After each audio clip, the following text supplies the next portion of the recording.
대단히 감사합니다. 이 한파가 매우 극심하고 또 계속되는 이 음동에 여러분 건강에 크게 어려움 없이 또 이 동계 집회를 이렇게 건강한 모습으로 참석하시고 또 이 기쁜 얼굴로 대하게 되어서 참으로 감사합니다. 정말 우리가 이 시대에 살아있다는 이것은 큰 하나님의 이적입니다. 큰 기적입니다. 또 여러분과 제가 이 자리에 나왔다는 그 자체가 또 기적입니다. 그리고 이 시대에 현대 진리를 알고 있고 또 그 기별대로 살고 있다는 그 자체가 또 기적입니다. 이적 중에 이적입니다.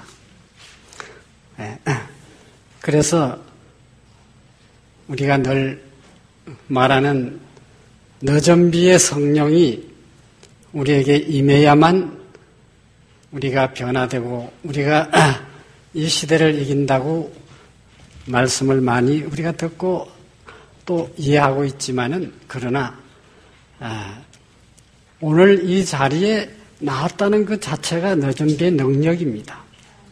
아시겠습니까? 이 좁은 길을 걷고 있다는 그 자체가 너전비의 능력입니다. 네. 그래서 저는 인류의 역사는 절제와 부절제의 대쟁투다. 지금 우리는 대쟁투 속에서 참 어려운 길을 지금 가고 있습니다. 이 길은 너무나 분명한 길이고 또 이 길을 가는 중에는 많은 고난이 따르고 또 시련과 시험이 닥친다는 사실을 우리는 항상 염두에 두고 하나님의 은혜와 또 우리 예수님이 우리를 붙드시는 그 손을 굳게 놓치지 말고 끝까지 붙들고 가야 하는 길이기 때문에 참으로 강한 의지력이 행사되어야 할 그런 시기와 그런 시대에 우리가 살고 있다는 사실을 항상 기억하시기 바랍니다. 네. 여러분 받으신 그 교재를 좀 보십시오. 39번 라오디게아 교회 시대에 우리가 살고 있습니다. 이 라오디게아 교회에서 우리는 한 요한계시록 12장 17절에 남은 자손으로 우리는 부름을 받은 것입니다. 참으로 귀한 존재들입니다. 그래 한 사람이 이 진리를 진실하게 깨달았다고 하는 것은 얼마나 큰 보화인지 모릅니다. 우주적인 보화입니다. 여러분, 우리가 지금 참 미미하게 아무것도 아닌 존재로 살아가는 것 같지만 하나님이 보실 때는 너무나 귀한 존재입니다. 너무나 귀한 보배예요. 그 진주 하나를 사시기 위해서 이 땅에 우리 예수님이 오셨습니다. 그래서 우리는 너무나 하나님의 귀한 존재들이라는 사실을 항상 기억하시기 바랍니다. 예, 그게 제일 표지에 보면 남은 교회와 건강 기별이라고 나와 있습니다. 이 남은 교회가 건강 기별을 받고 또 실천할 수밖에 없습니다. 아시겠습니까? 남은 교회가 아니면, 남은 무리가 아니면, 남은 교회 안에 남은 무리가 있지 않습니까? 그렇죠? 네. 남은 무리가 아니면 이 건강 기별을 지킬 수가 없습니다. 여러분 가만히 생각해 보세요. 지금 라오디게아 교회의 대표적인 교회가 제사장 교회가 SDA입니다. 분명한 사실입니까? 네, 그 수긍하죠. SDA가 지금 몇 프로 건강개혁을 하시는지 여러분 우리가 잘 짐작으로 알고 있습니다. 그런데 네. 대부분의 이 기별대로 살고 있다고 하는 교회는 남은 무리 아주 적은 숫자입니다. 큰 무리가 아닙니다. 그래서 이 길이 너무 좁고 힘들기 때문에 찾는 이가 적다 그랬어요.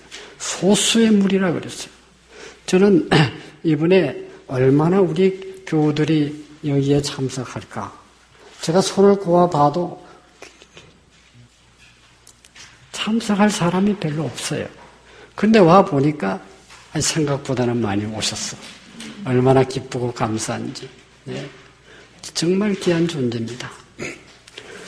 자, 거기에 보면 건강개혁의 빛을 비추시는 목적이 분명히 있다는 것이죠. 거기서 이제 제가 서론적으로 한 장을 펴시기 바랍니다. 한 페이지를. 건강개혁의 빛을 비추시는 목적이 과연 뭐냐? 건강개혁의 빛이 언제부터 시작이 됐습니까? 비춰졌습니까? 정확하게 이야기를 하면. 네. 자, 그런데 저는 5페이지에 보면 SDA 출현과 건강개시라는 말이 나오죠? 네. 그게 보면 1848년에 담배, 차, 커피 사용에 관해 주의를 받았으며, 이 누가 받은 겁니까? 화이슨지가 받은 겁니다. 네. 물론 그 전에도 지난 공부에서 제가 그걸 밝혀드렸습니다. 큰해 침의 시작은 1844년 윌리엄 밀러가 1844년 10월 22일에 예수님이 오실 줄 알고 재림 운동을 일으키기 전에 이미 절제 운동이 시작됐다는 것을 우리는 알고 있습니다. 역사적으로.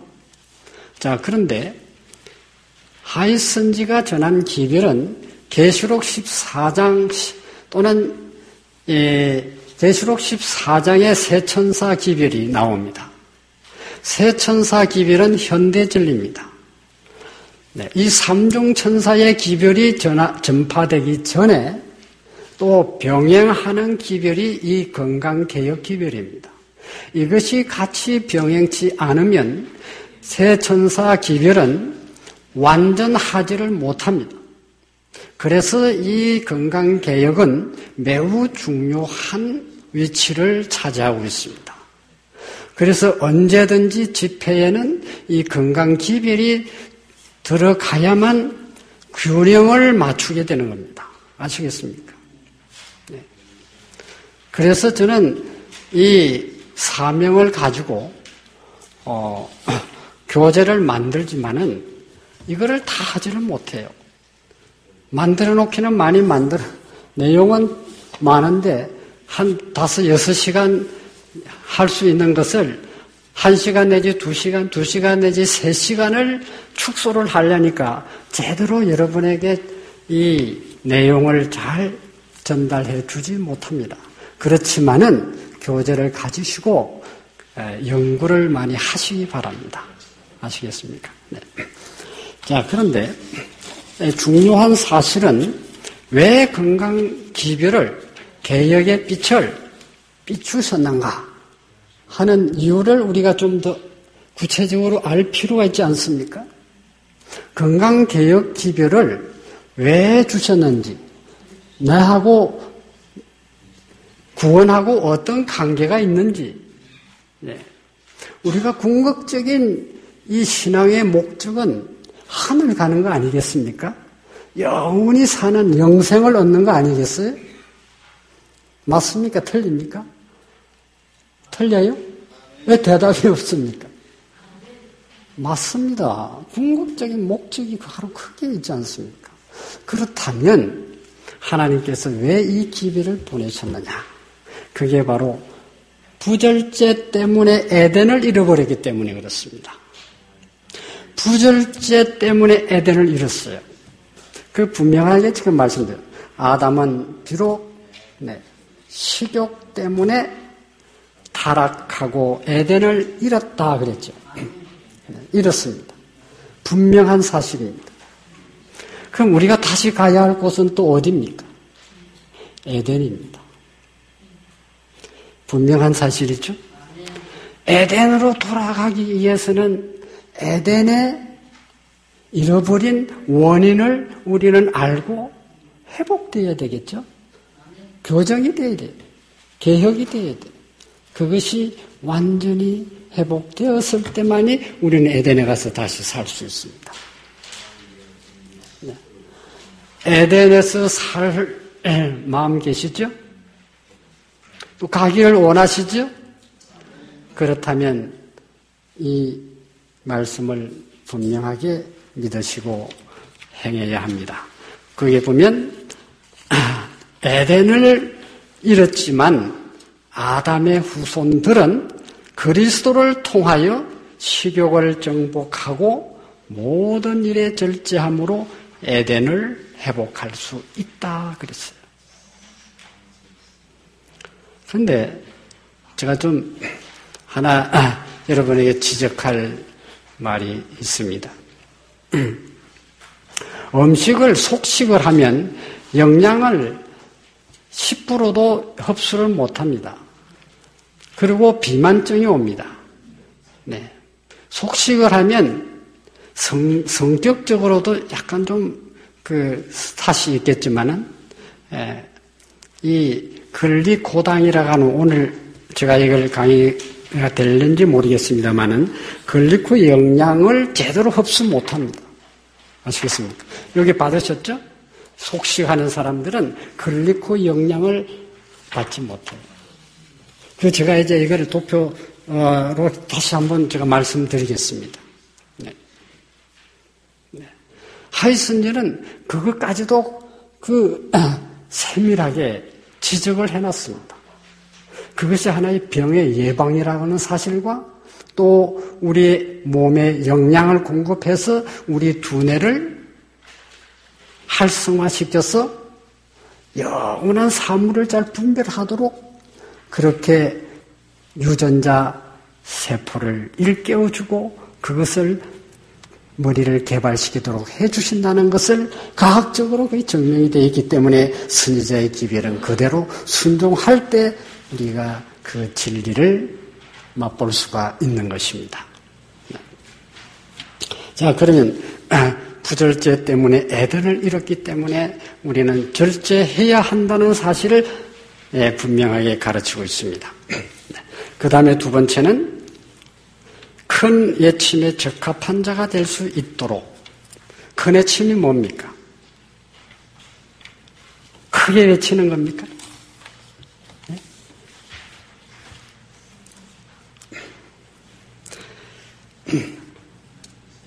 어떻게 생각하세요?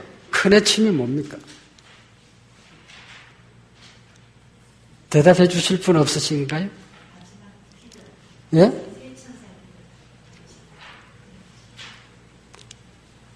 큰 외침이라 하니까 크게 외치는 줄로만 알아요. 사람들이. 목소리를 크게 내가지고 막 그냥 학성기 대놓고 그냥 나이가 크게 대놓고 큰 집회를 열고 이게 큰 외침이 아닙니다. 그거는 이룰 교회에서도 얼마든지 합니다. 부흥사들이 얼마든지 합니다. 세계적인 부흥사들이 얼마나 크게 합니까? 집회를. 그런데 그게 큰 외침이에요? 큰 외침 아닙니다. 자, 큰 외침이란 에덴으로 다시 돌아가는 운동입니다. 에덴으로 다시 돌아가자는 운동이에요. 그게 뭐예요? 건강개혁을 의미하는 겁니다.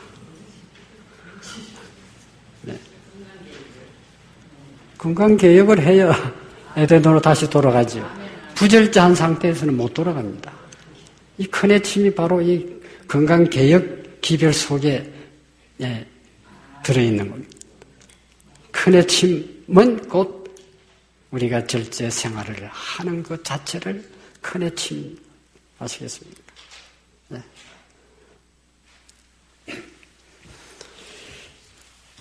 자, 그 밑에 보면 구티에 보면은 그거 다 읽어보시기 바랍니다. 제가 시간이 좀 없기 때문에 큰 애침과 함께 전파되는 기별이기 때문에 이 건강 기별이 그렇습니다. 우리는 이 기별이 세상 끝날까지 중요성을 더해가며 전파될 것이다. 는 진실하고도 지속적인 믿음을 가져야 한다. 자, 그 밑에 나는 건강개혁의 주제에 관한 기별을 우리 백성들에게 전하라는 지시를 받았다.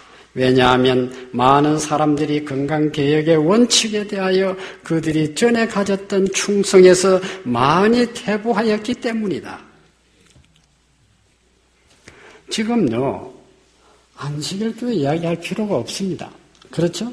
98%, 99%가 애굽으로 착착착 후퇴하고 있습니다. 우리는 전진해 가야 할 무리들입니다. 어디까지? 에덴까지 전진해 가야 합니다. 백두 에덴이라는 말은 많이 사용하지만은 계속 후퇴하고 있습니다. 애굽으로 착착 후퇴한다는 말도 예언의 신이 있습니다. 제 말이 아니에요.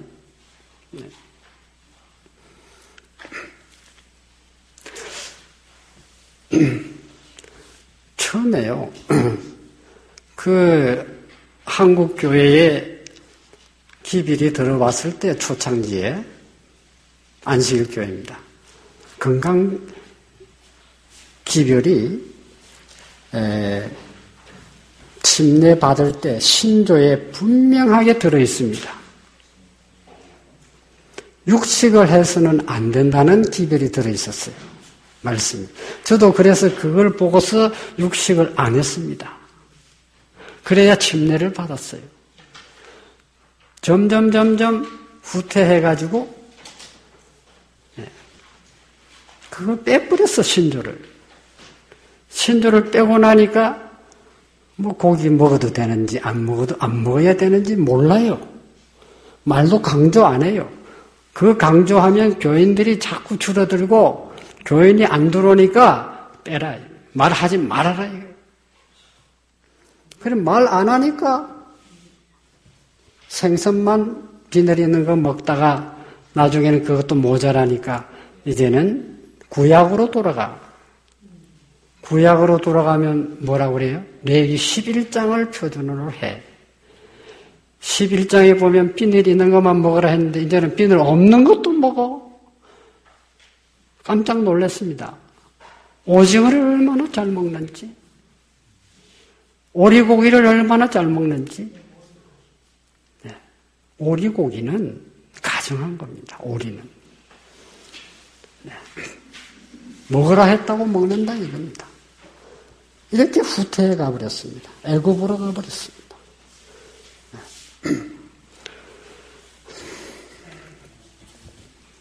저희 집에 제 친구가 암이 걸려왔어요. 폐암인데. 지금부터 3년 전에 저희 집으로 오라고 내 친구 하나가 그렇게 종용을 했습니다. 그거 가면 네가 산다. 빨리 가라. 안 와요. 자기는 오고 싶었어.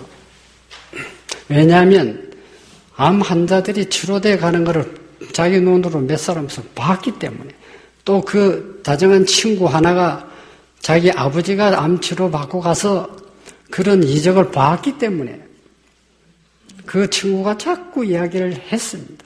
그래, 간다 하는데 3년을 못 온 겁니다. 왜 못 왔느냐? 요즘 암 보험이 있죠. 근데 조그만 한 1cm 정도 있을 때 진단을 해보니까 이거는 항암제 한번 쓰면 없어져. 병원에서 아주 그냥 확신 있게 이야기를 해준 겁니다. 해주니까 항암제를 한번 썼어요. 쓰고 나니까 이제 의사들이 이거 한 번만 해가 안 됩니다. 한 몇 번 해야 됩니다. 몇 분 하고 나니까 그러면 사람이 어리어리하게 되어버렸어요. 머리가 다 빠졌어요. 그런데 얼마 후에 가서 또 검사를 해보니까 다른 데로 옮겼다는 거예요. 어디를 옮겼는지 하고 보니까 간으로 옮겼어. 폐는 없어진 게 아니라 그대로 있고 또 간으로 옮긴 겁니다. 항암제 쓰면 이런 현상이 나타납니다. 절대 항암제 쓰지 마세요. 이거는 사탄이 인간을 죽이는 하나의 방법입니다. 의사들은 자기들이 항암제 써서 암이 치료된다고 말하지 않습니다. 환자들 실망시킬까 봐 절대로 이 항암제를 쓰면 이거는 죽을 때까지 쓰면 된다는 겁니다. 죽을 때까지 쓰라는 겁니다. 안 쓰면 나을 수 있는 사람이 항암제 썸으로 죽는 겁니다. 그래서 사람 다 이제는 완전히 기력을 쇠하게 만들어 놓고 항암제 쓰면 제일 먼저 없어지는 게 뭔지 아시겠죠? 면역계가 무너집니다. 면역계의 킬러는 T임파구입니다. T임파구가 다 무너져버려요. 쓰면 쓸수록 무너집니다. 네. 그래서 2년 7개월 만에 우리 집을 왔어요. 만 3년이 안 됐습니다. 확 퍼져버렸어. 간이 이만큼 지금 쳐져 내려갔어요. 폐, 간. 완전히 거로기 상태로, 완전히 그냥 정신까지 이럴 정도로 통증이 오기 시작하면서 말기암 환자로 왔습니다. 진작 와야 할 것인데, 이제 죽게 되었으니 온 겁니다. 지금 암보험이 그래서 문제가 되는 겁니다. 아시겠습니까? 암보험 때문에 자연치료를 막습니다. 아시겠습니까?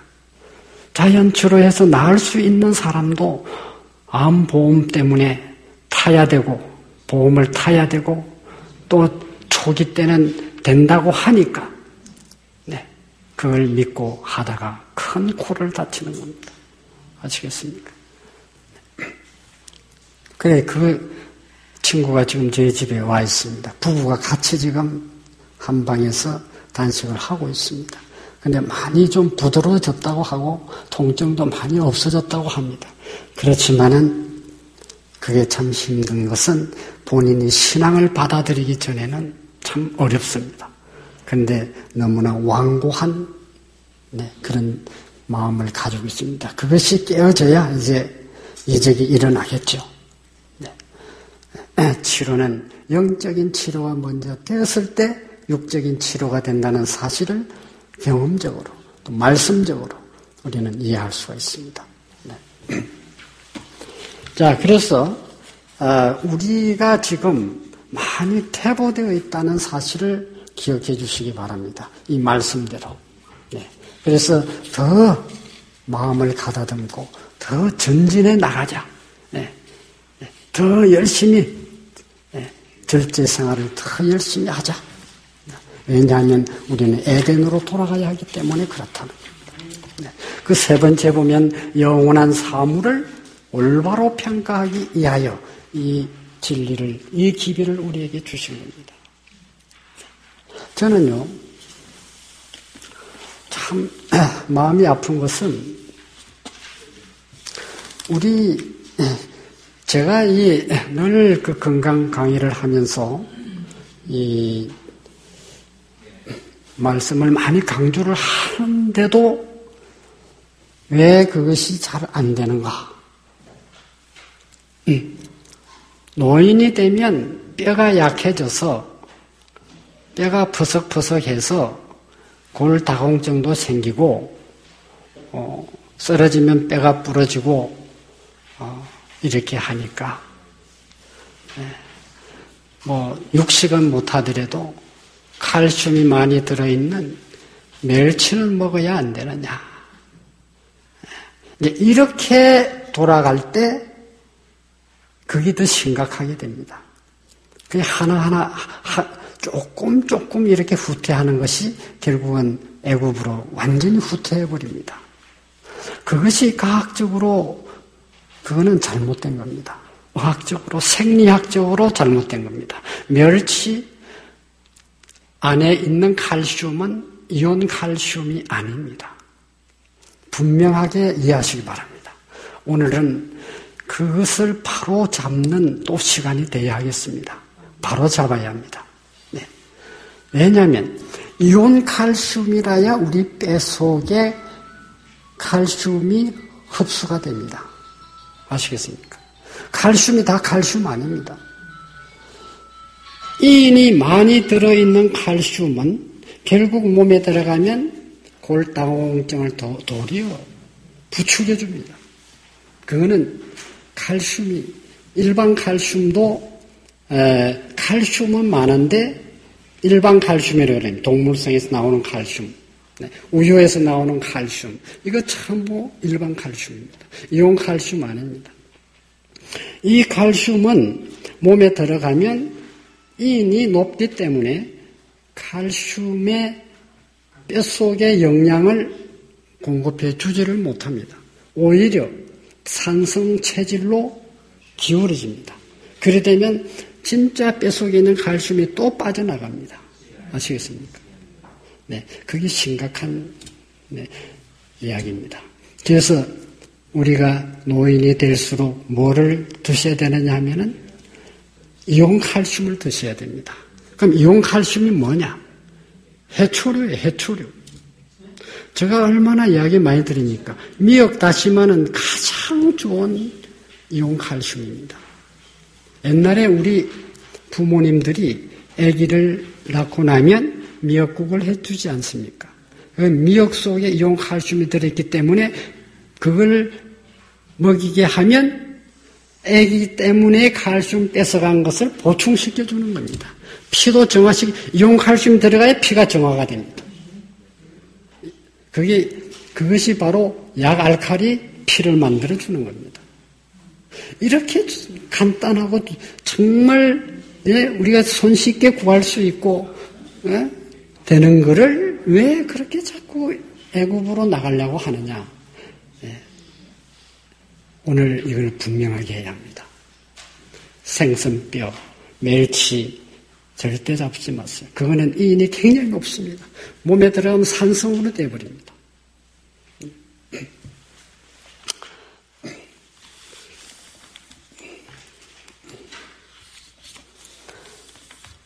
자, 3번입니다. 3번 했죠? 네, 현대 진료를 올바로 평가하기 위해서 이 건강 기별을 주셨습니다. 네 번째, 그리스도인 성품의 완성을 위하여. 그 다음에 하나님의 영광을 위하여. 자식이 건강해야 부모가 영광을 받죠. 자식이 병들어 있으면 정말 부모가 얼마나 죄인처럼 생각이 드는지 모릅니다. 내가 잘못했구나. 내가 잘못 먹였구나. 네. 여러분 그런 경험을 안 해보셨습니까? 남편이나 부인이 병들어 있으면 내가 잘못했구나.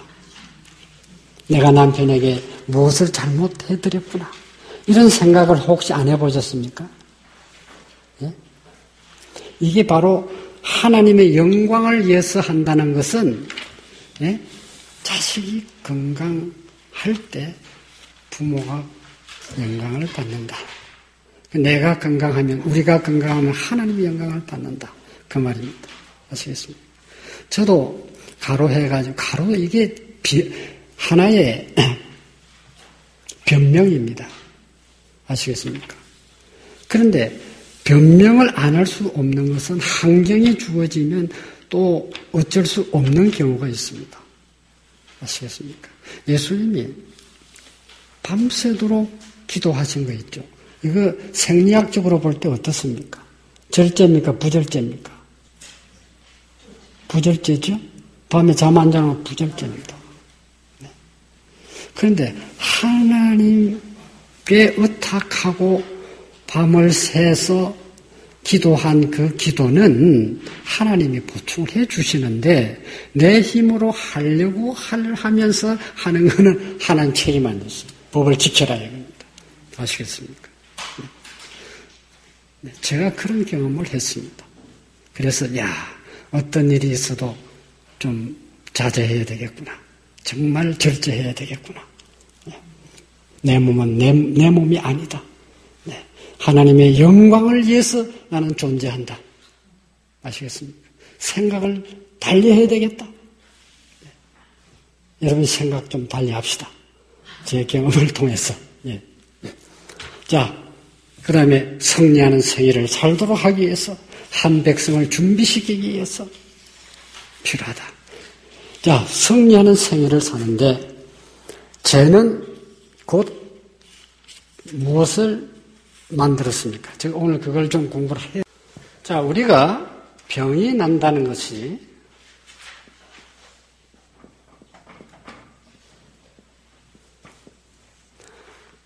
무엇의 결과라고요? 예?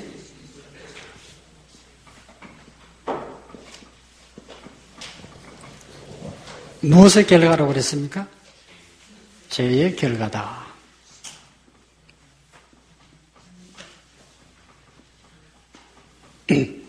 자, 죄는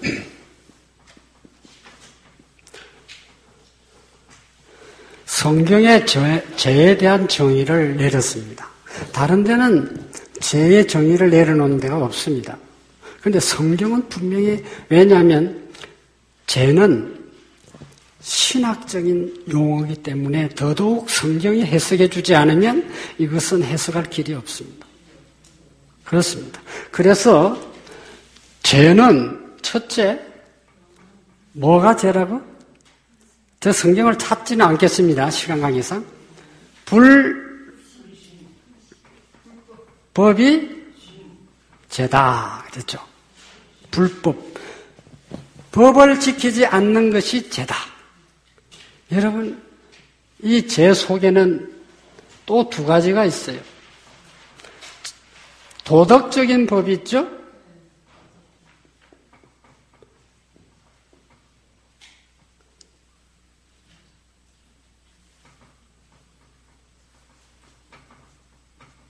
도덕적인 법이 있고 두 번째는 천년의 법이 있습니다.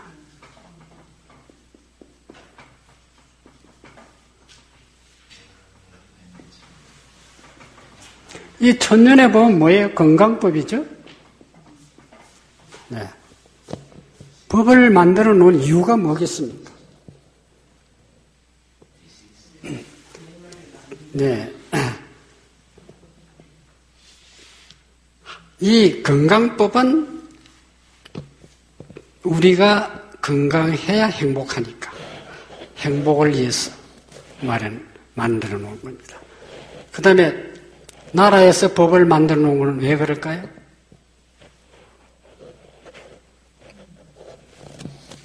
도로법을 만들어 놓은 이유가 뭘까요?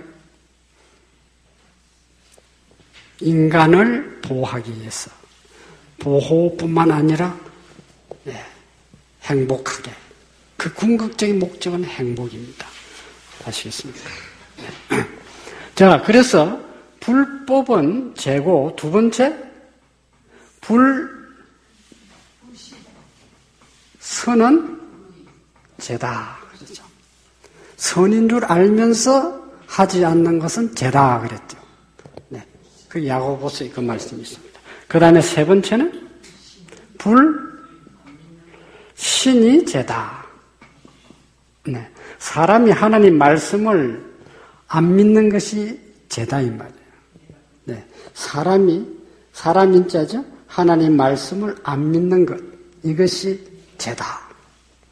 네. 세 번째. 네 번째는 불의입니다. 불의. 내 자화가 예수님 안에 있을 때, 예수님이 나를 통치할 때, 내가 예수님을 죽였다는 사실을 인정할 때, 그것이 곧 의다. 그 의를 이 중국에 가면 이 글자를 쓰면 잘 모르는 사람들이 있어요. 나이 젊은 사람들은 잘 몰라요. 의자를. 왜냐하면 문화혁명 이후에 산 사람들은 이 글자를 뜻글을 그만 폐지시켜버려놨어요. 간단하게 이렇게 해놨어요. 이게 의자라. 네. 아무 의미가 없어. 이거를 썼을 때는 아하, 내가 예수님 안에 있을 때 어려운 자구나 하는 것을 이해할 수 있는데, 이 지금 사단이 지금 문화혁명 일으킨 이유가 있습니다. 글자를 바꿔놓으면 하나님을 아는 지식이 자꾸 없어지니까요. 네. 자, 그러면 병의 원인을 알았습니다. 자, 이게 병의 원인은 뭐라고요? 죄다. 죄는 병을 일으킨 하나의 결과다. 그러면 병을 없애기 위해서는 무엇을 먼저 없애야 돼? 성경의학적으로 볼 때는 예방의학입니다. 성경의학은. 그래서 죄를 안 지었을 때, 죄를 안 지어야 건강합니다. 아시겠습니까? 네. 그래서 저는 그런 말을 많이 씁니다. 병을 고치려고 노력하지 말고 죄를 없애려고 노력해라. 네. 그래서 저도 그 경험을 했기 때문에 그 경험을 했는데도 자꾸 잊어버릴 수도 있어요. 네. 그렇기 때문에 죄를 없애는 방법을 제가 계속 환자들에게 이야기를 합니다. 그게 복음이에요. 복음. 복음은 세상의 죄와 불행을 제거하는 유일한 해독제다. 그 말씀이 치료봉사 141페이지에 기록이 되어 있습니다. 네, 부절제는 죄다 그랬어요. 부절제는 죄다.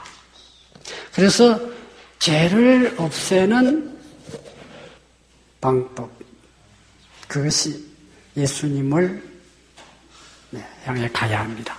자, 그러면 우리가 성경에서 말하는 병의 원인을 우리가 알았습니다. 그 다음에 이제 생물학적으로.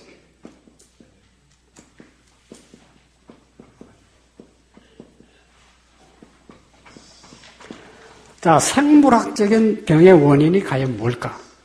뭐라고 생각하십니까? 네? 네? 스트레스? 좋습니다. 또요. 스트레스도 맞는 말씀입니다. 또. 네?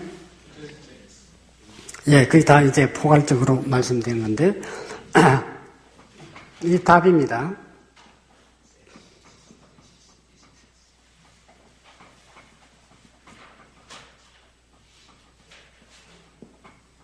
병독의 합작으로 생긴 결과다. 병독의 합작으로 생긴 결과다. 병은 병독이 몸에 쌓여서 그것이 병으로 나타난다 이 말이에요. 그래서 병이라는 것은 내 몸에 있는 독소를 빼주십시오 하는 하나의 뭐예요? 신호요 메시지다 이 말이에요. 네, 아시겠죠? 그래서 병이 났다. 뭐 아무리 적은 병이라도, 네, 아무리 적은 병이라도 증상이 나타났을 때는 내 몸 안에 병독이 있다 하는 것을 알아야 합니다. 그럼 병독을 빼기 위해서는 내가 어떤 방법을 써야 되느냐? 그걸 원인 제거입니다, 이게. 아시겠습니까?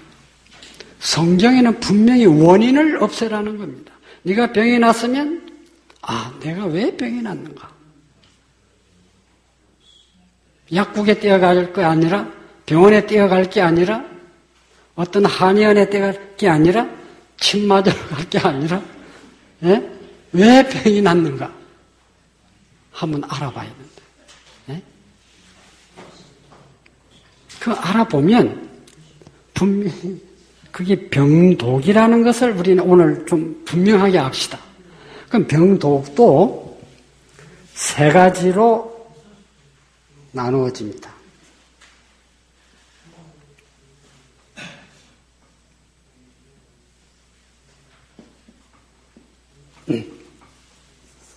그럼 첫째 병독이 뭐냐? 이게 이제 화학적인 병독입니다. 화학적인 병독은 어디서 들어오는 병독이냐? 이게 이제 주로 입으로 들어오는 병독입니다. 그게 이제 음식이에요.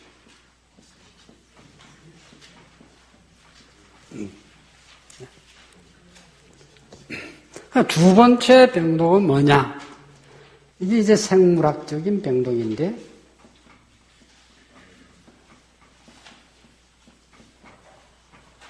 이것은 환경으로 들어옵니다. 습관으로 들어옵니다. 생활 습관. 네. 이것은 우리 환경이 어떤가 이거예요. 환경이 공기가 좋은가? 공기가 나쁘면은 이거는 공기 좋은 곳으로 바꿔야 되겠죠? 환경이 불결하면 깨끗하게 해야 되겠죠? 네. 그 다음에 햇빛입니다. 물입니다. 운동입니다. 운동하지 않아도 그렇습니다. 네. 아시겠죠? 그 다음에 휴식도 들어갑니다. 이게 이제 생물학 환경적으로 들어오는 독. 네. 그 다음에 세 번째는 영적인 독입니다.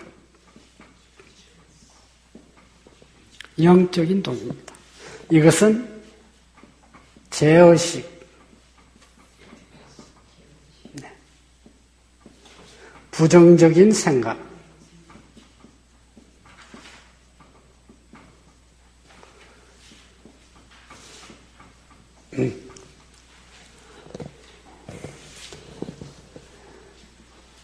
이 양심의 가책이라는 거 있죠? 네.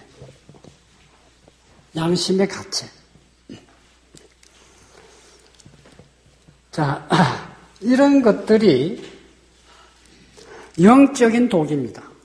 이 영적인 독은 물리적으로 독을 빼낼 수가 없습니다. 이거는 영적인 독은 영적으로 빼야 합니다. 영적인 독은 우리의 병에 나는 원인의 90%라 그랬어요. 이거는 제가 한 말이 아닙니다. 선지자가 그 기록을 했습니다. 우리의 병에 나는 원인은 90%가 영적으로 그 원인이 있다는 겁니다. 정신적, 영적 원인이 있다. 그렇게 말씀했습니다. 자, 그러면 이 두 가지는 10%밖에 안 돼요. 네. 이 두 가지만 가지고 자꾸 치료하려고 그래, 사람들은. 대체의학이니, 자연의학계니. 그러니까 10%밖에 치료가 안 되는 거예요. 네. 이거는 정상 치료밖에 안 됩니다.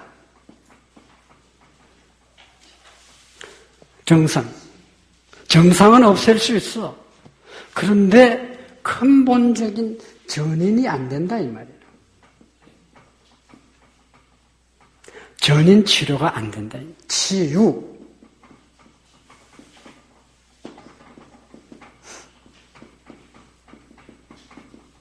치유가 안 된다. 이 말이에요. 치료는 정상은 없애도 치유가 안 된다. 유를 없애려면은 치유가 되려면 마음이 고쳐져야 된다. 영적인 것이 고쳐져야 된다. 네. 그래서 영적인 것은 복음이다. 이거 복음. 복음. 복음으로 해결하지 않고서는 영적인 치료가 안 된다는 겁니다. 아시겠습니까? 그럼 복음이 과연 뭐냐? 예수님이시죠. 복음은 한마디로 예수님입니다. 그래서 복음은 곧 복음의 진수는 회복이다. 시대의 소망 3권 388페이지 그 말씀입니다. 복음의 진수는 회복이다. 그럼 회복은 뭐냐? 본 상태로 돌아가는 것이다. 본 상태는 뭐냐? 영적인 회복입니다. 영적인 회복을 받지 않고서는 우리 몸의 전체 전인적 치료가 되지 않는다는 겁니다. 이것을 깨달았을 때 완전한 치료가 이루어지는 겁니다. 네. 그래서 환자들이 아침에 복음을 전하고 저녁에 건강 강의를 통해서 과학적이고 의학적이고 생리학적인 것을 계속 확신을 시켜주고 아침에 복음으로 계속 그걸 편견 없이 문을 열고 받아들인 사람은 치료가 돼요. 암 환자가. 네. 그런데 그걸 편견을 딱 가지고 다 바리케이트를 쳐놓고 그냥 너는 이단인데 하고 말해. 이단인데 이단이 뭔지 아시죠? 네. 누가 이단입니까? 복음으로 안 사는 게 이단 아닙니까? 복음을 안 믿는 게 이단입니다. 그런데 자기들이 이단인데 예수님도 그 말 들었으니까 당연하겠죠. 우리가 당연합니다. 거기에 대해서는 우리가 속상할 필요 없습니다. 이단이라 해도 좋습니다. 그런데 그걸 확 문을 열고 열어버릴 때, 다 그것이 편견이 무너졌을 때, 선입관념이 완전히 무너졌을 때, 그때 숙배이 나오더라 이거예요. 예. 다 긴장하고 있습니다, 사람들이. 이단한테 홀리지 않나 하고. 그게 이제 완전히 무너질 때, 숙배이 팡팡팡 나와요. 그래서 그냥 병이 치료가 돼요. 가정 문제 해결되고, 자기가 영적이고, 가정 문제, 스트레스, 이런 것들이 해결이 되니까, 그만, 그냥 독이 쏟아져 나오는 거야. 이게 치유의 방법입니다. 아시겠습니까? 자, 그럼 우리가 이 원인을 성정의학적으로, 신학적으로 또는 생물학적으로 그 원인을 알았다. 그렇죠? 예. 알았으면 치료 방법이 또 있어야 되겠죠? 원인을 알았으면 치료 방법도 우리가 알아야 됩니다. 그러면 치료 방법을 알려면 치료의학의 3대 치료의학이 있습니다. 우리가 그걸 비교해서 성경의학이 탁월하다는 것을 다시 한번 우리가 인식해야 합니다. 이해해야 합니다. 안 그러면 또 뛰어갑니다. 조금 이상했으면 또 뛰어갑니다. 그렇죠? 네. 그렇게 됩니다. 네. 자의반, 타의반 해가지고 뛰어가게 됩니다. 네. 자, 그러면 3대 치료의학. 첫째, 뭐겠습니까? 서양의학입니다.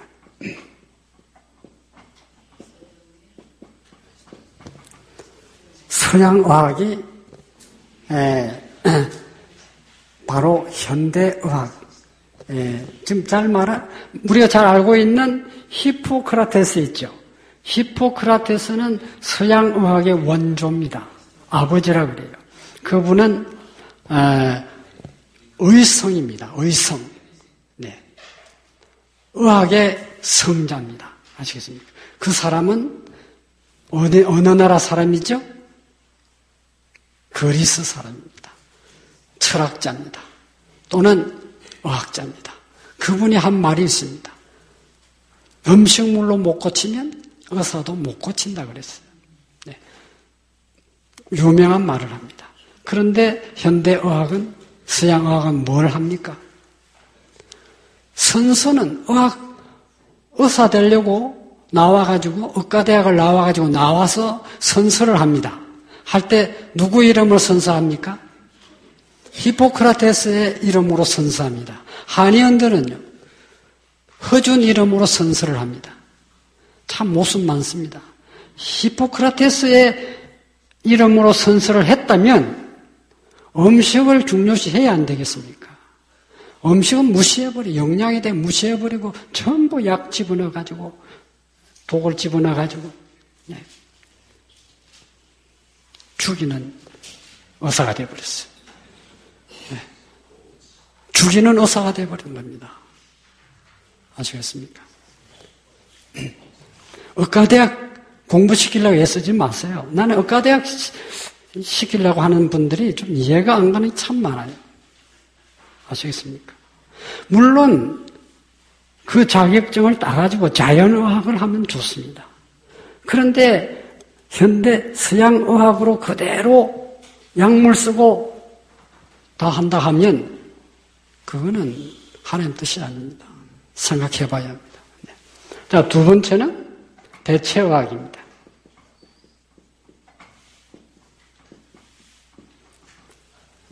서양의학도 4대 특징이 있습니다.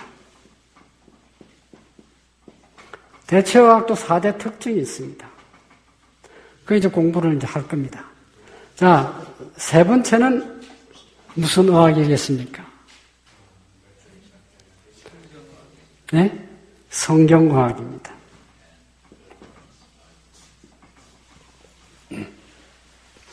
근데 이번 집회 때 성경의학까지 다 마스터를 하면은 우리가 이제 좀 건강의 체계가 잡히고 건강 기별에 대한 체계가 잡히는데 잘 될는지 모르겠습니다. 될 수 있으면 빠른 방법으로 말씀을 드리겠습니다. 자, 그 다음에 제가 잠깐 남은 시간을 이용해서 그럼 우리가 원인을 알았으니까 이제 치료 방법에 대해서 하나하나 검토를 해야 합니다. 과연 어떤 치료가 하나님의 방법인가 하는 것을. 자, 우리가 지식이 없이는 그 선택을 못 합니다.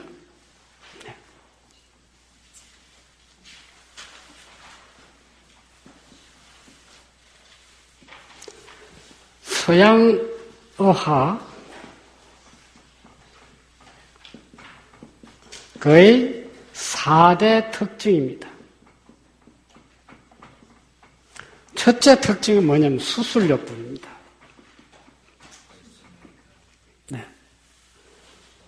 수술. 이 수술은 옛날에는 칼을 댔죠? 메스를 댔습니다. 지금은 피 흘리고 하는 것이 의사들도 지금 상당히 좀 그 스트레스를 많이 받아요.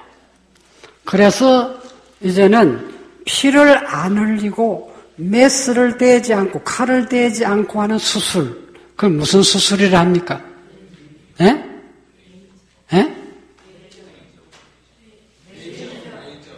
예? 아, 레이저. 네. 레이저 수술. 간단하게 수술을 해요. 받아보신 일 있습니까? 네? 네. 이걸 이제, 수술요법에 레이저 수술을 하는데, 이걸 미래의학이라 합니다. 앞으로 계속 할 의학이다, 이 말이에요. 그리고 이거를 첨단의학이라고 합니다. 네. 그만큼 이제 의학이 발달됐어요. 수술하는 방법도 발달됐습니다. 수술이 근본적 치료가 되는 게 아닙니다. 아시겠습니까? 수술을 했다고 해서 암덩어리를 떼냈다고 해서 그게 근본적 해결이 안 되는 겁니다. 암이라는 것은 체질적인 병이지 국부적인 병이 아닙니다. 아시겠죠? 체질적인 병입니다. 체질을 바꾸기 전에, 피를 바꾸기 전에는 항상 암이 거기에 존재하고 있는 겁니다. 우리 몸에는 다 암세포가 있습니다. 그런데 왜 암이 발생 안 하느냐? 그것은 우리가 암이 발생할 여건을 안 만들어주니까 그렇습니다. 암이 발생할 수 있는 여건을 만들면 금방 일어나 버립니다. 그럼 여건이 뭐냐 이거예요. 부절제입니다. 한마디로. 아시겠습니까? 스트레스 많이 받고, 예? 그런데다가 술, 담배, 고기, 커피, 흰쌀밥, 고기, 약물 많이 투약하고, 예? 이런 것들을, 이런 물리적인 것들이 부추기고, 정신적 스트레스, 이것이 합작으로 돼가지고, 그게 다 병도가 아닙니까? 정신적 스트레스는 몸에 무서운 독을 만듭니다. 그 독이 뭐냐? 아드레날린, 놀아드레날린, 아세틸콜린, 콜티손, 이런 독소가 우리 몸 안에 스트레스 호르몬이 자극을 주면 ACT 호르몬이 스트레스 호르몬입니다. 이 스트레스 호르몬이 부신피질에 자극을 주면 이런 아드레날린, 놀아드레날린 이 네 가지가 나옵니다. 나오면 그것이 우리 몸의 교감신경을 자극시킵니다. 교감신경을 자극시키면 그게 이제 자율신경하고 관계 있는데 자율신경의 교감신경을 자극시키면 말초혈관이 수축돼 버립니다. 수축되면은 거기에 독이 쌓입니다. 혈액이 통하지 않으니까요. 그래서 수축이 되면 거기에는 노폐물이 쌓입니다. 노폐물 그 자체가 병독의 원인이 병을 일으킬 뿐만 아니라 체온을 떨어뜨립니다. 순환을 시키지 않기 때문에. 몸에 피를 순행시키지 않으면 몸의 체온이 떨어집니다. 수족이 찬 이유도 스트레스 호르몬이 나와서 그런 겁니다. 아시겠습니까? 네. 네. 대부분 그래서 이 수술은 국부적인 것이기 때문에 수술을 하지 않아야 된다는 것은 여러분 항상 염두에 두시기 바랍니다. 그래서 이 수술도 지금은 한계가 왔습니다. 아시겠죠? 네, 한계가 왔습니다.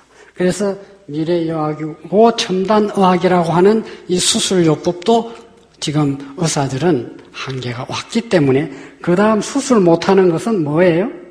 방사선이죠? 방사선요법을 합니다.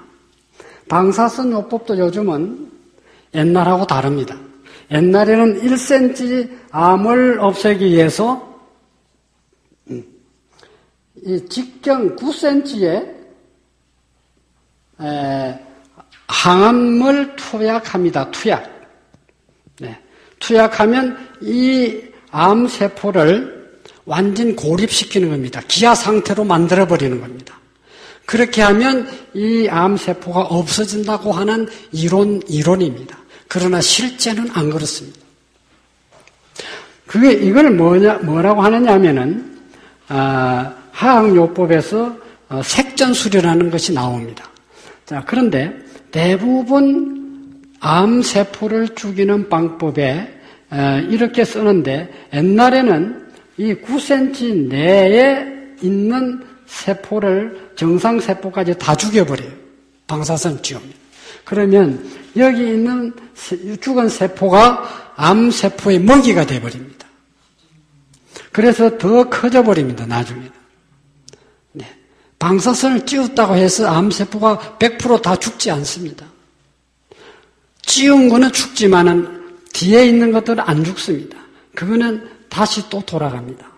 그것이 세력이 더 강해지면 이 밖으로 또 나옵니다. 네. 더 심각하게 됩니다. 그런 사람이 저희 집에 여러 사람이 왔었습니다. 네.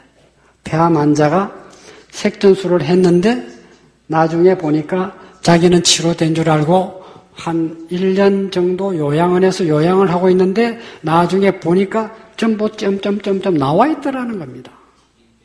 그래서 깜짝 놀라가지고 포도단식에서 치료됐다는 사람이 있어서 우리 저희 집에 어떻게 해가지고 왔는데 그분이 치료된 사람이 얼마 전에 여기 지난 여름 집회인가요? 왔었던 분이 있죠. 네, 네, 그분이 지금 청주에 삽니다. 네, 예를 들면 그런 분들이 그렇게 된다는 것입니다. 네. 자, 그래서 방사성도 요즘은 동위 원소를 씁니다. 이것도 일종의 레이저입니다. 아시겠습니까? 네. 그래서 이 방사선도 지금은 상당히 지금 한계가 와 있습니다. 저희 집에 40분을 찍은 사람이 왔어요. 처음에는 여기에 조그만한 게 하나 있었답니다. 암세포가. 이거를 처음에 병원에 가니까 암세포입니다. 그러니까 방사선 한번 찌우면은 그거 싹 없어지니까 한번 찌워봅시다. 이래 된 거예요. 한번 찌워가지고 안 돼. 또 나타나. 옆으로 더 퍼져. 그러니까 또 한번 찌웁시다. 계속 찌워서 40분을 찌웠는데 완전히 사람이 암이 그냥 이렇게 축 처져 버렸어요. 세포가 나중에. 그래서 그 사람이 저희 집에 와가지고 포도 단식을 하는데 한 달쯤 되니까 이게 여기 게 없어졌어요. 참 신기하지요. 제가 그걸 보면서 이게 진짜 이게 없어지는 건가 했는데 이미 오기 전에 폐에 전이가 돼 있었어요. 여기에 있던 것이 폐로 가버렸어. 고환으로 또 가버렸어. 그래가 결국은 이거는 치료가 됐는데 이게 안 된 거예요. 한계가 지난 겁니다. 아시겠습니까? 그래 결국은 그분이 돌아가셨어요. 대구 분인데 젊은 분입니다. 아시겠습니까? 그래서 이런 거 많이 찌우면 찌울수록 더 불리해집니다. 치료에. 자연 치료에는 그렇습니다. 뭐 다른 치료 없지만은 그 다음에 이제 화학요법입니다. 이거 서양화학 한번 끝내고 가야 되니까요. 화학요법이 이제 결국은 뭐냐면은 항암 치료입니다. 두 번째가 색전술입니다.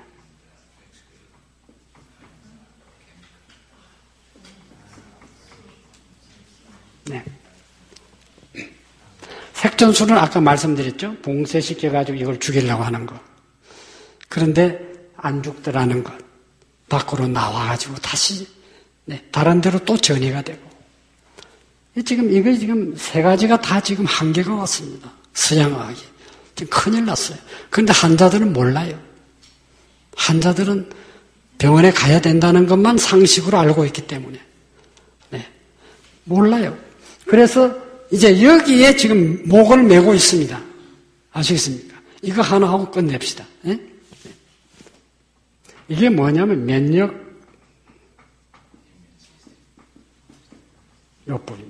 면역요법. 네. 자, 이 면역요법에는 호르몬요법이 있습니다.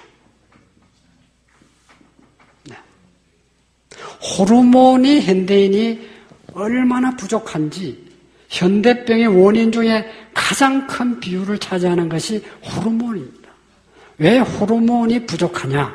현대인들이 잘 먹고 잘 사는데 옛날에 못 살을 때보다도 더 호르몬이 모자라는 거예요. 그게 생활습관병입니다. 생활습관이 잘못됐어요. 호르몬을 생산시키는 방법을 지금 그들은 망각하고 있는 겁니다. 왜? 경제 문제 때문에. 경제에 치우치다 보니까 사람들이 밤낮 없이 잠을 안 자고 일을 하는 거예요. 그래서 이 병원에 간호사들이 유방암이 많이 걸리고 자궁암이 많이 걸린 이유 중에 하나가 바로 그겁니다. 왜? 호르몬을 못 만들으니까. 왜 못 만들었냐? 성경에는 분명히 호르몬 만드는 방법을 제시해 놨습니다. 성경에는. 그런데 현대의학은 안다고 하더라도 가르쳐주지 않습니다. 왜 그럴까요? 의학이 상업의학이기 때문에 그래요. 상업적 의학이 되어버렸습니다. 돈벌이를 그냥 가르쳐줘 버리면 돈벌이 되나요? 안 그렇습니까? 그렇죠? 분명합니다. 네. 그런데 몰라요. 좀 모르고 있어요. 그건 성경에만 그걸 밝혀놓은 겁니다. 네. 그래서 호르몬을 투약을 시키는 사람이 안 만들어지니까 막 짐승, 특히 돼지 머리에서 돼지에게서 많이 빼냅니다. 네. 짐승들에게서 빼내고 또 식물에 좋게 한다는 것이 이제 식물에서 빼내는 게 있는데 식물에서 빼내는 거. 그래서 혼합시켜가지고 투약하는 것이 호르몬 요법입니다. 많이 쓰면 또 부작용이 일어납니다. 부작용은 뭐냐? 우울증으로 나타납니다. 이제 오늘 제가 상세하게 다 말씀 못 드립니다. 시간에 다 드립니다. 네. 그래서 이 호르몬을 투약하면은 부작용이 반드시 일어납니다. 아시겠습니까? 그런데 몸이 만들어주면 그것이 자연치료입니다. 아시겠습니까? 몸이 만들도록 하나님은 말씀을 해 놓으셨어요. 그것을 우리 배우자 이겁니다. 그 다음에 이거는 내일 제가 말씀드리고, 두 번째는 유전자 강화요법입니다. 유전자를 강화시키는 방법. 그거는 외부에서 유전자에 도움을 주는 그런 물질을 빼내는 겁니다. 그것이 소위 말하는 게르마늄입니다. 아시겠습니까? 네. 네. 일본 의사하고 합작했습니다. 또 이분은 한국의 유일한 독보적인 게르마늄 박사입니다. 학자입니다. 아주 유명합니다. 그게 실험해 보니까 분명히 암이 없어지더라고요. 네. 그거는 과학적으로 증명을 해줬습니다. 그런데 사람에게 해보니까 그거는 나중에 한 이야기지만은 그것을 계속 해본들 지금 그러면 암이 해결돼야 안 되겠습니까? 암 환자들이 해결돼야 안 되겠습니까? 게르마늄 먹고 그렇잖아요. 해결 안 되잖아요. 그게 소위 말하는 유전자 강화요법입니다. 유전자를 강화시키는 물질을 투약해가지고 네, 암을 정복시키자 하는 것이 유전자 강화요법입니다. 아시겠습니까? 그 다음에 세 번째는 T임파구를 강화시키는 겁니다. T임파구를 강화시키자는 겁니다.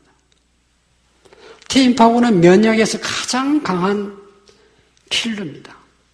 가장 강한. 네. 그런데 약물로서 전부 다 음식, 스트레스, 화학물질 이런 것들이 그냥 T임파구를 다 그냥 붕괴시켜 놨습니다. 특히 항암제 쓰면은 T임파구는 완전히 무너져 버립니다. 왜 그러냐? 왜 그러면 그들이 알면서 항암제를 쓰느냐 이거예요. 항암제를 쓰면 암세포를 죽이는 약물로 치료하자는 거예요. 자기들이 말하는 거는. 왜냐하면 암이 걸린 사람은 면역이 약해 있기 때문에 그거 가지고는 안 되니까 암을 이기는 물질인 항암제를 쓰자 이거예요. 그럼 항암제를 쓰게 되면은 뭐부터 죽이느냐 하면 T임파구부터 죽여버려. 왜? 이상한 물질이 들어오니까 T임파구가 그래 그나마 적은 T임파구가 그거를 막아내려고 애를 쓰잖아요. 그러면 그 약효가 안 나타나니까 이거부터 죽여야 된다. 네. 그래서 자꾸 죽이는 거예요. 죽이다 보니까 면역은 다 떨어져 버려. 이게 현대의학입니다. T임파구를 그래서 어떻게 하면 T임파구를 높이느냐, 강화시키느냐, 그걸 연구해서 과학자들이 네. 했는데 끄집어내가지고 1000배를 강화시킨 겁니다. 1000배. 1000배를 강화시키면 세력이 굉장하겠죠? 그런데 들어가서 1, 2개월 동안 아주 그 일을 잘해요. 그런데 이게 2개월 후에는 보니까 완전히 그냥 더 그냥 형편없더라는 거예요. 더 약해져 버린 T임파구가. 더 심각하게 돼버리더라는 겁니다. 그래서 T임파구 강화요법도 한계가 온 겁니다. 이 세 가지가 다 한계가 왔어요. 그럼 지금 뭐를 지금 해야 되느냐 이거예요. 면역요법은 최첨단 의학이다. 이렇게 부르짖고 이거에 목을 메고 있는데 뭘 쳐다보는지 아십니까? 지금은 과학자들만 쳐다보고 있는 겁니다. 과학자들이 뭘 지금 연구하는가? 이게 사람 살리기 위해서 치료하는 방법을 지금 연구하는데 그게 뭐냐? 줄기세포 아시죠? 줄기세포. 줄기세포에 지금 목을 메고 있습니다. 지금 그건 많이 발전되고 있어요. 그런데 그것은 생명을 건드리는 방법이에요. 과학이요, 의학이에요. 그래서 생명을 건드리는 의학은 하나님이 허락지 않습니다. 이것은 의학계의 한계가 이제 완전히 와버렸습니다. 아시겠습니까? 이거는 의학자들이 지금 벌을 받아야 할 일들입니다. 아시겠습니까? 네. 심판을 받아야 할 그러한 일을 지금 하고 있는 것입니다. 네. 과학자도, 의학자도 지금 심판받아요. 네. 사람을 이렇게 죽이고 있는 겁니다. 성경의학으로 돌아가기 전에는 살릴 수가 없습니다. 네. 이것은 현대병, 생활습관병, 문화병 이런 것들은 성경으로 돌아가기 전에는 절대 예방치료가 안 됩니다. 아시겠습니까? 오늘 저는 여기까지만 말씀드리겠습니다. 하나님께서 우리에게 이 시대에 주신 현대 진리는 살리는 기별이요. 건강 기별은 살리는 기별입니다. 우리 오늘 이 말씀을 생각하시면서 오늘 강의를 마칩니다. 아멘.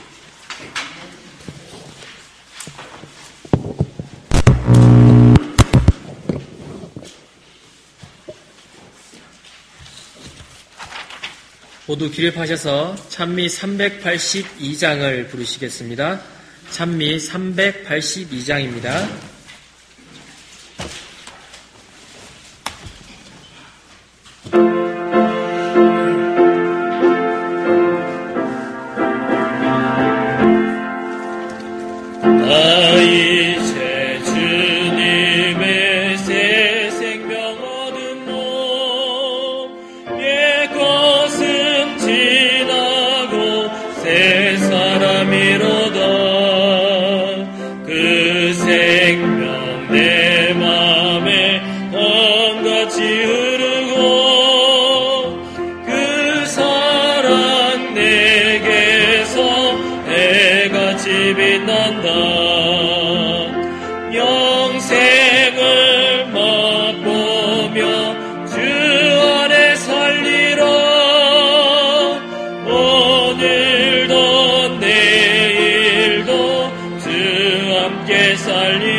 주님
같이 무릎 꿇고 기도하시겠습니다.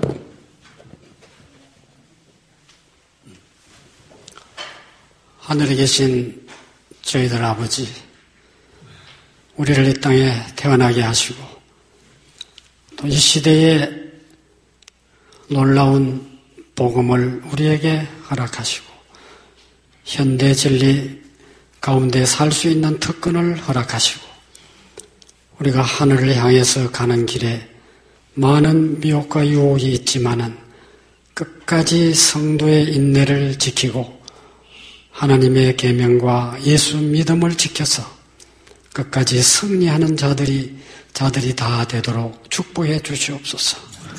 이 시대는 참으로 어렵고 힘든 시대입니다. 이런 시대에 우리를 승리하도록 온갖 방법으로 교훈하시고 또한 하나님 말씀, 진리의 말씀을 우리에게 허락하셔서 그 진리를 믿고 따르는 백성들에게 주어진 승리는 분명히 주어진 사실이라는 것을 진실로 우리가 받아들일 수 있도록 축복해 주시옵소서. 이제 이 집회 마칠 때까지 주님 영광 받으시고 아버지께서 우리에게 주시고자 하시는 하늘의 신령한 은사들을 충만히 나려 주시옵소서. 모든 말씀 예수님 이름으로 간절히 기도합니다. 아멘.